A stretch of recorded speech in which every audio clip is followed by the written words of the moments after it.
everybody. Got a review video for you. Got ourselves a Ninebot Z10.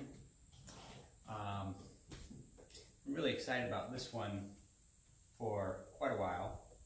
I own two Ninebot Z10 E+s. I've got about 3,000 miles on them between the two of them. Had them for probably coming up on 3 years now. Never happy with the top speed, always wanted speed. So I wanted to get a Z. Remember those Ninebot Z10s? Not these Zs, but there was a short-lived Ninebot model. It was all black, similar to this, but it was just called Z. Those eventually were pulled. I forget what the whole story was behind them. I think the boards were burning out or something, so they all got scrapped, or just, they stopped manufacturing them. But anyway, I really wanted the Z10s when I heard about it. This one came from, I guess his name is Jason at eWheels. I had some emails in with Ninebot US. I think that's in New Jersey. I said, I emailed them months and months and months ago saying I want one, when are you getting them, blah, blah, blah. And of course they tell you the same story. Oh, they're being manufactured, it's gonna be a while, we'll let you know, we'll put you on the list.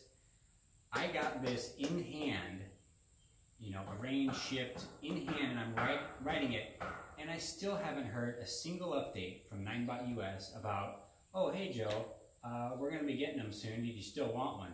I haven't heard a peep out of them in months.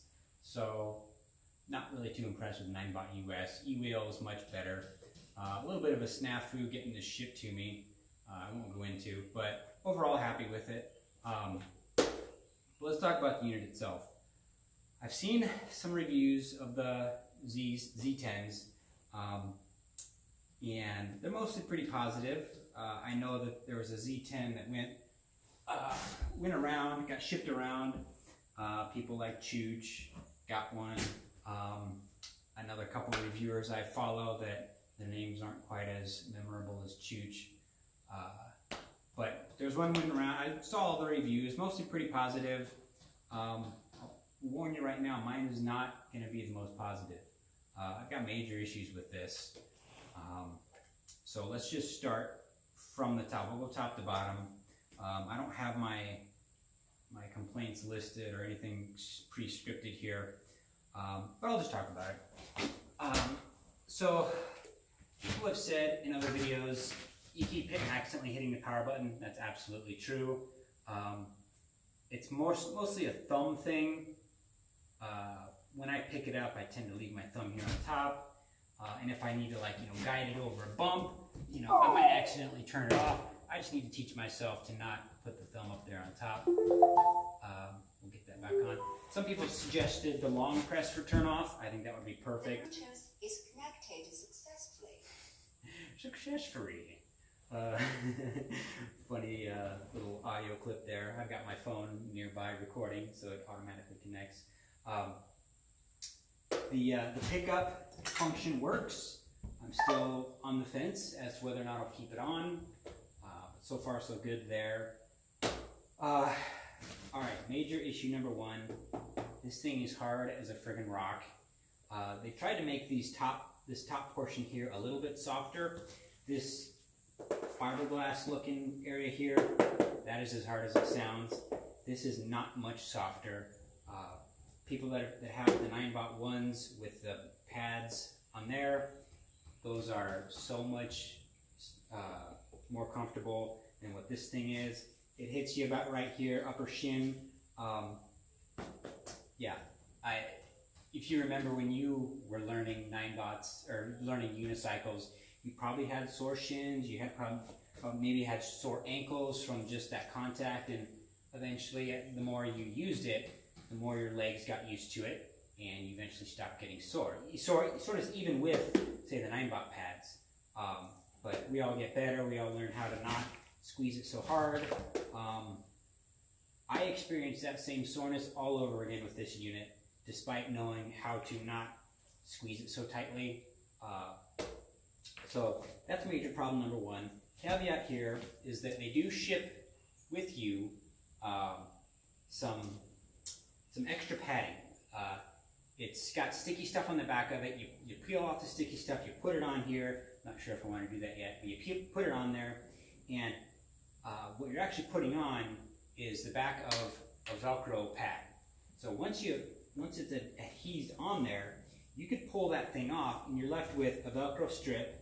Should you want to put it back on?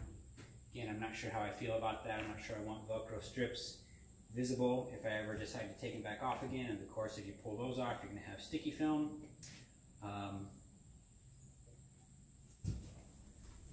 Make sure I'm still recording here. And we got a few minutes left.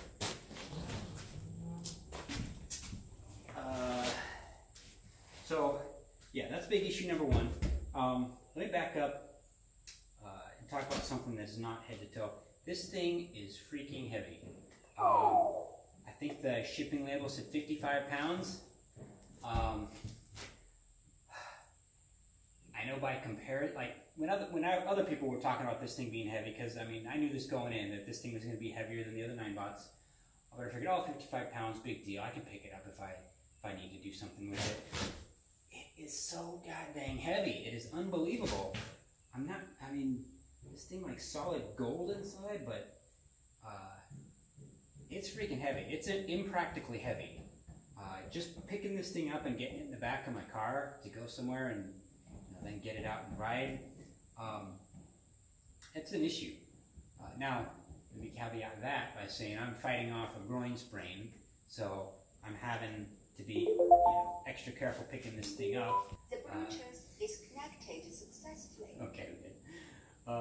But yeah, it is really heavy, and that affects other things. I'll talk about those now. The handling. Handling, if you're coming from a Ninebot or Ninebot 1 or Ninebot 1E Plus,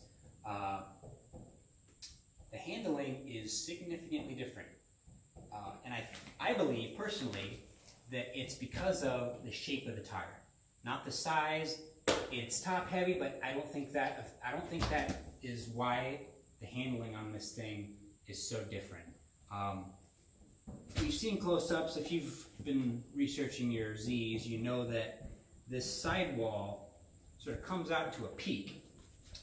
That's intentional. That's the design of the tire. It's very much like a motorcycle tire, I guess. I think this is common in motorcycle tires. It makes it easier to ride straight and harder to turn. When you're turning, you are fighting this thing. You're having a major battle with this thing to get it to turn as sharply as you would say on a Ninebot 1 with a normal rounded 16-inch bike tire. That's a major issue. It does not turn on a dime. If you're going slow, like I'll hop on it a little bit here. Although maybe not. There's nails around here. For those of you wondering, I'm inside of a house under construction. This is my house under construction. I needed a quiet place to record this, so I came down here. But I'm not going to give you any riding demos. Way too many nails around here. But it is. You can do small radius turns. Going half a mile an hour. You can do that just fine. But when you're going 15, 20, 25 miles an hour, and you got even a slightly sharp turn coming up on a street, it is a battle. I know some people have been sort of trying to use the technique of like pulling it down with their outer leg. I don't know, that hasn't seemed to work too well for me. I end up having to slow down to make the turn. So it's got handling issues. It's a great commuter. I would describe this as a great commuter. Lots of range, lots of speed, but it's not what I would call a fun wheel. I've done some off-roading with this, riding through the backyard, nothing super intense. And other people have complained that this wheel is too stiff. You think with a big fat wheel like this, you're thinking those bicycles that have the big fat mountain bike tires or mountain bike tires.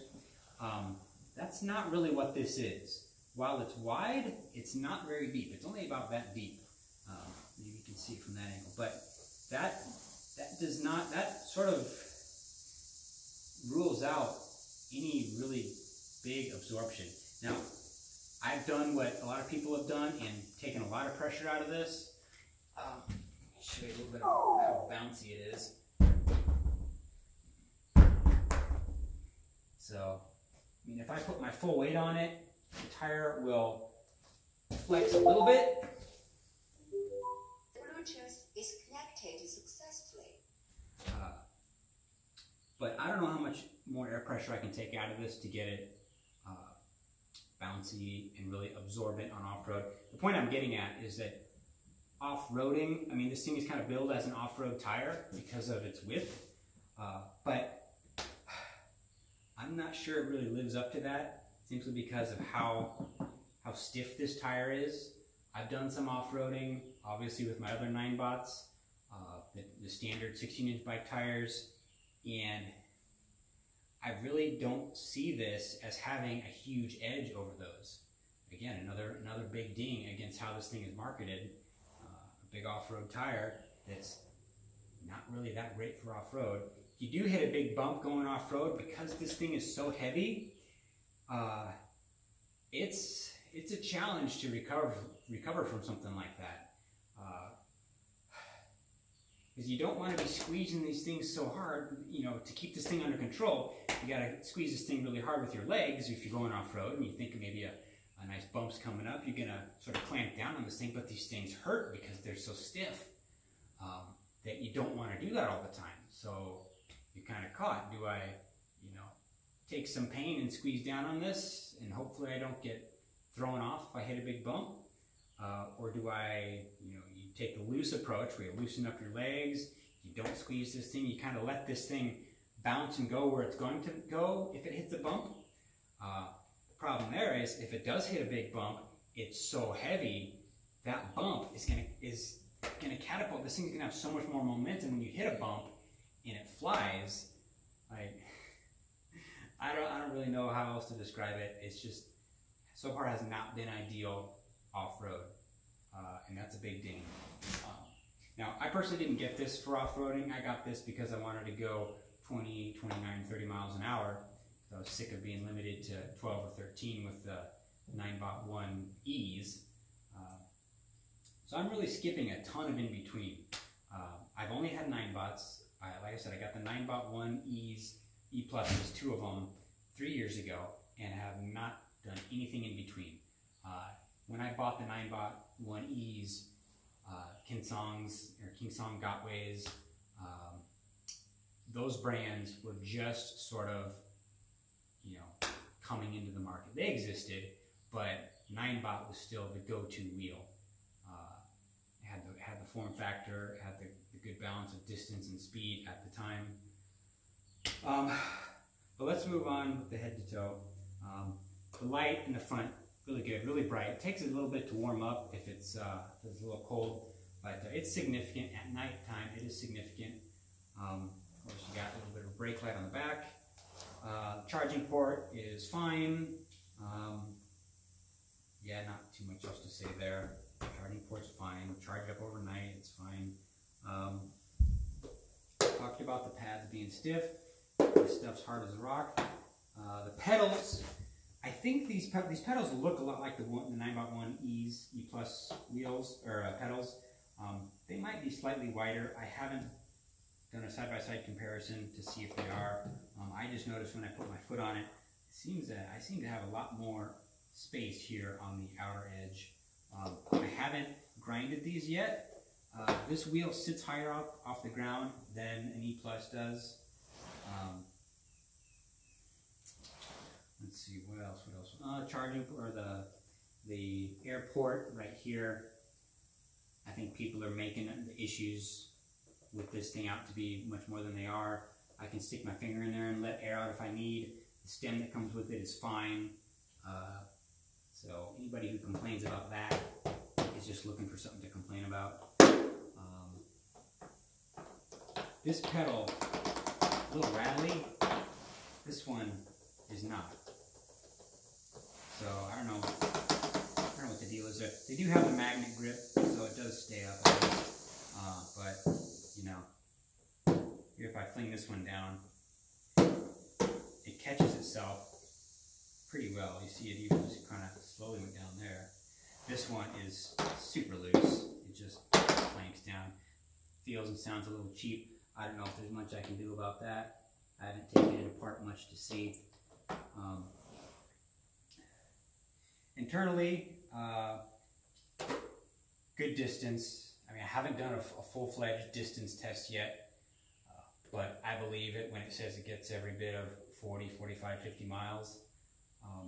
I'm about 125, 130 pounds, so I've got an edge there over other riders to get more distance out of this thing.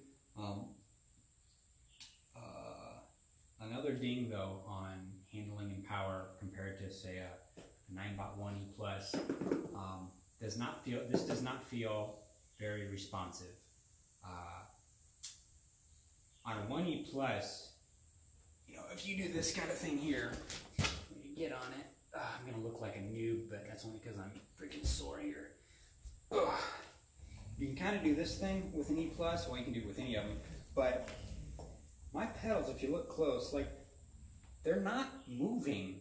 Like, you can mess with the settings on a Z10 Plus, and you can make that thing like mushy. You can make it like a clown car almost, where you're getting, you know, 5-10 degree leans on these pedals on a Z10 Plus, and this one doesn't. This stays almost completely parallel with the ground at all times.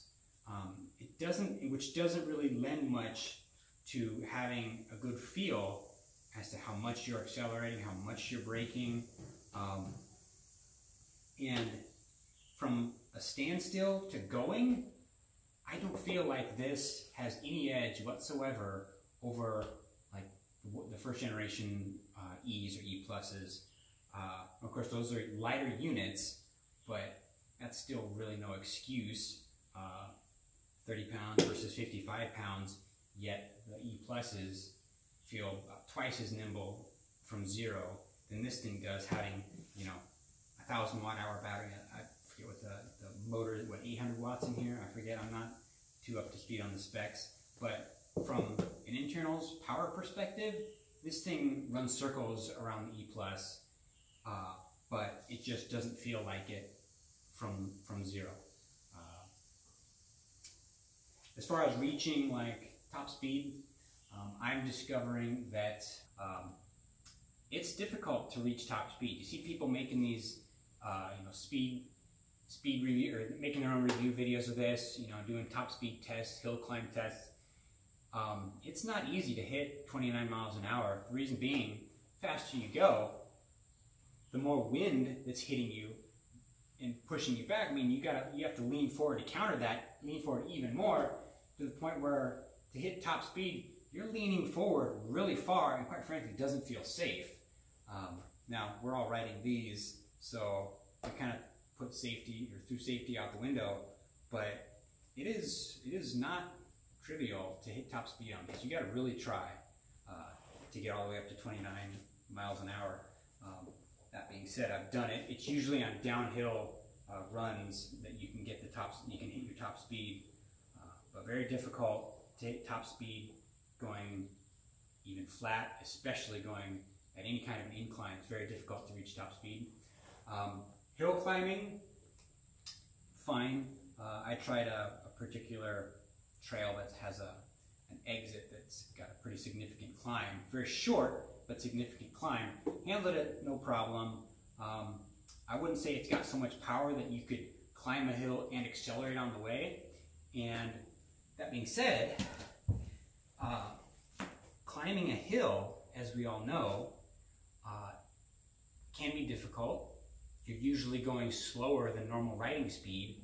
And if you've got 55 pounds between your shins, as opposed to you know, a lesser wheel that's 30, 35 pounds, having a heavier wheel can be a detriment in that regard. So again, another sort of ding on the fact that it's just a beast. And they do a good job of hiding that weight. This does not look like, you know, it looks good. People have complimented this thing on its form factor, and it does look good in that regard. It looks as good as it can. You know, they've got these batteries hidden in here somewhere. This thing must be entirely battery to go as far as it does. But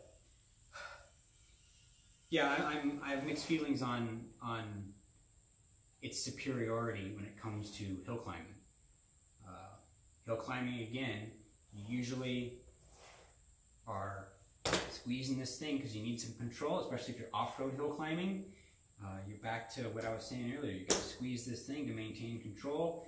You know, get this thing tilted forward so you can climb the hill. At the same time, it freaking hurts to squeeze down on these things. Now, like I said, I'm 125 pounds. I'm skin and bones.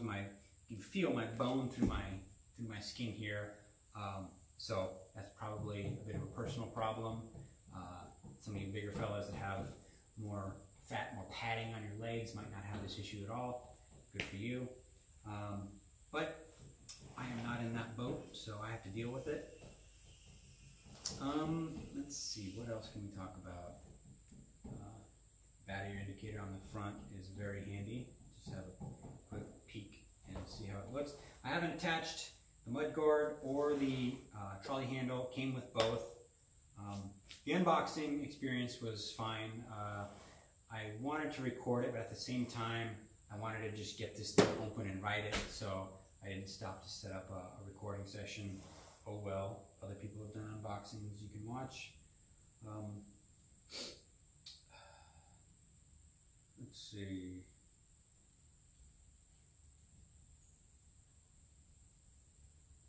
Yeah, so that's all I can really think of right now. Again, in conclusion, let's say, I'm on the fence. I mean, I'm definitely going to keep it. It's great for commuting. Like, I want to run a couple miles down the road to the Dollar General and grab a snack or whatever it may be. This is great for that.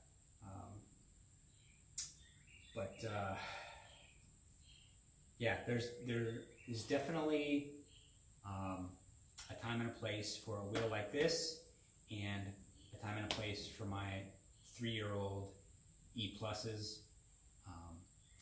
I rode this for several days straight, didn't even touch the E-Pluses, hopped on the E-Pluses, and I'll admit, I was having much more fun on those wheels than this one. Now, of course, I instantly hit that 13-mile-an-hour limit on the E-Pluses, and it was like, oh yeah, this is why this kind of sucks. But man, after getting used to this thing, if you ever play baseball, you have those weighted training balls that you play catch with. It's like going from one of those to a regular baseball. You hop on the E-Plus after riding this for a few days, and the thing feels like a feather between your leg, which makes it kind of that much more enjoyable. You know, you can do what you want on your unicycle, and you're not getting a humongous leg workout at the same time.